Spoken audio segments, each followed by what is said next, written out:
Hi guys, in this video we'll talk about how to use Apple Pay without social security number or SSN if you live in the US. So how can you do it?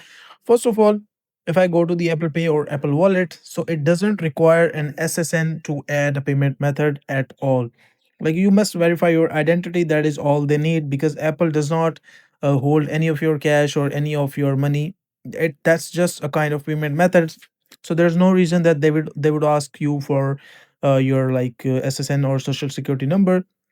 If I click on Apple Wallet, as you can see, Apple Cash, so you can just click on Setup Now and click on Setup Now. As you can see, just click on Continue. Setting up Apple Cash, and all they need is basically verify your identity, and after that you can just add your card details, and that's all. Like verify your identity to continue using Apple Cash, you need to verify your identity.